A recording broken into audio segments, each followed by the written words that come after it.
Dinas Komunikasi dan Informatika atau Kominfo Kabupaten Kerom, mendapat kunjungan dari Komisi 2 DPR Kabupaten Kerom, Jumat 27 Februari 2026. Kunjungan kerja Komisi 2 DPR ini merupakan bagian dari mempererat hubungan antara sesama mitra kerja. Dinas Kominfo adalah salah satu dinas dari beberapa dinas yang bermitra dengan Komisi 2 DPR Kabupaten Kerom. Kehadiran Komisi 2 DPR di Dinas Kominfo merupakan bagian dari kunjungan kerja, guna melakukan evaluasi, monitoring dan mendorong kinerja pemerintah daerah, agar semua OPD mitra mampu memberikan kontribusi melalui pelayanan yang efektif kepada masyarakat. Pembahasan dalam pertemuan ini, terpantau difokuskan pada laporan kepala dinas, penganggaran, penyerapan serta kendala yang dihadapi Dinas Kominfo Kabupaten Kerom. Kunjungan kerja yang dilakukan Komisi 2 dan Badan Anggaran ini, bertujuan melihat langsung kinerja Dinas Kominfo dan kendala yang dihadapi. Di sela-sela pertemuan bersama Komisi 2 DPR, PLT Kepala Dinas Kominfo Kabupaten Kerom, Dian N. Welip SPD MSI mengatakan, ini merupakan awal yang baik, bagaimana kita sebagai pelayan masyarakat melihat program, dan anggaran demi kepentingan pelayanan kepada masyarakat sebagai penerima manfaat. Bapak Ibu rombongan DPR yang kami hormati, perlu saya sampaikan bahwa memang dalam kunjungan kerja ini kita benar-benar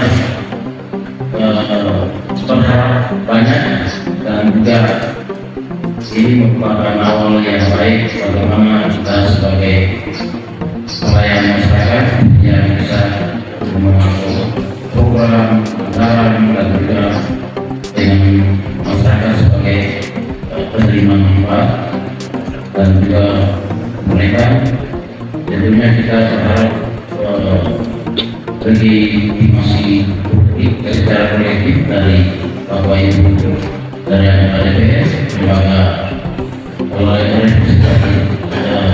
untuk representasi masyarakat, politik, tentunya dalam menjalankan tugas dan fungsi daripada lembaga ini atau OPD ini yang merujuk pada peraturan Menteri Komunikasi dan Informatika yaitu nomor 8 tahun 2019. Dalam peraturan Menteri ini tugas kami itu 5.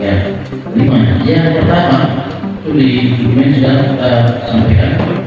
Yang pertama bagaimana presentasi perangkat daerah yang terhubung dengan akses internet yang disediakan oleh Dinas Komunikasi dan Informatika. Ya, itu berarti seluruh OPD di satu wilayah atau di Kabupaten Kerom, semua aktivitas, semua pelayanan harus berbasis digitalisasi. Itu program dinas ini. Yang kedua, presentasi perangkat daerah yang terhubung dengan akses internet yang disediakan oleh Dinas Komunikasi dan Informatika. Itu berarti kami memiliki tanggung jawab yang besar atas kebutuhan layanan penggunaan jaringan internet, digitalisasi dan juga penggunaan berapa megabyte atau data Telkomsel yang digunakan oleh setiap pejabat diselamatkan kerja. Ya. Yang ketiga, bagaimana presentasi masyarakat yang menjadi sasaran penyebaran informasi publik. Ya. Mengetahui kebijakan dan program prioritas pemerintah dan pemerintah daerah Kabupaten Kerom. Masyarakat sedang haus informasi. Oleh sebab itu, harus data-data Kerom ini yang kita harus tampilkan di dulu. Data penyelenggaraan pemerintah, data kegiatan kepala daerah, data penyerapan sumber-sumber anggaran.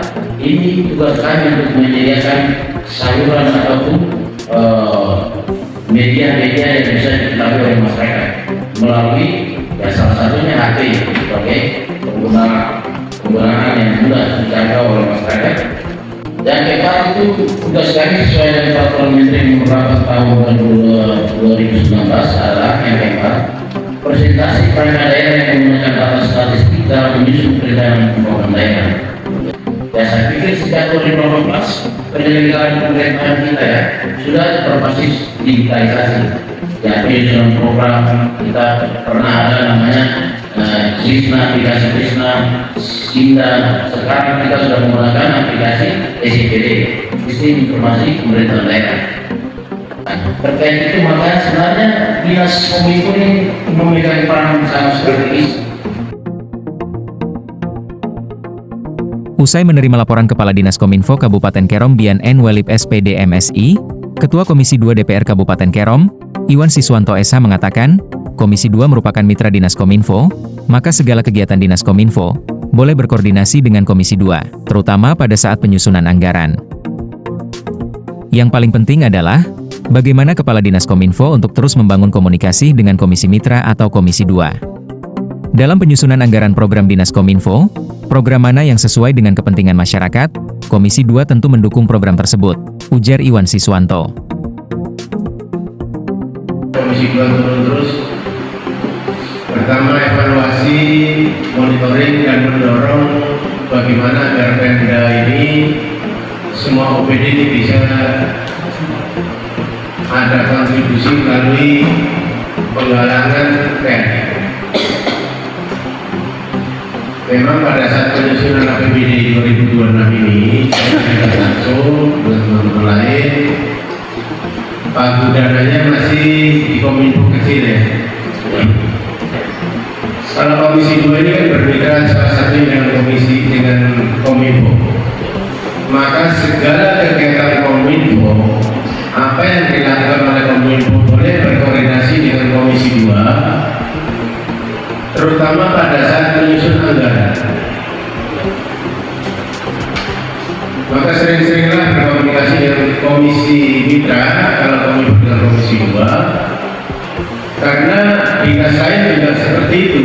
Mana yang diterlebih, mana yang dekat dengan pimpinan, katakan bupati, DPR, kadang-kadang itu menjadi pada saat menyusun teringat terus. Jadi tidak semua dinas, tidak semua kantor atau OPD itu mendapat dana yang sesuai. Karena apa?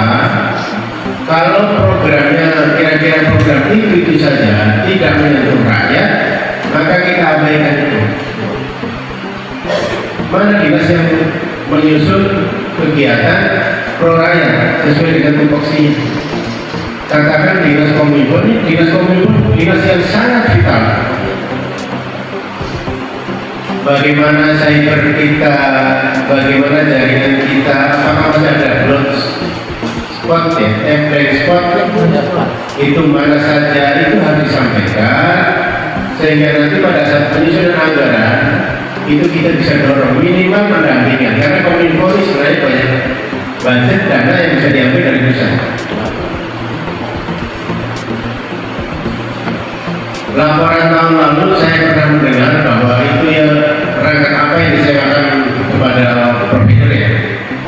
Pada siapa itu kita punya, kita dilaporkan itu yang dikontrakkan ke pihak ketiga. BTS ya. Itu enggak pernah atau dana kurang untuk perawatannya. Ini juga mesti disampaikan pada saat kita penyusunan rencana seperti sekarang ini. Hari ini sangat baik Pak Kadis membuat semacam buku atau apa nih, diktat ini, surat disampaikan ke pimpinan dan bupati, sangat baik, dan kami di DPR nanti akan membantu mengawal, karena hari ini sudah mulai penyusunan rencana ke depan. Jika ini nanti pikiran ini berkembang ya, kalau sudah berkembang nanti kita dorong penyusunan RKA dan seterusnya, PKS dan seterusnya, nanti kita dorong. Belum pernah dilakukan oleh Kominfo.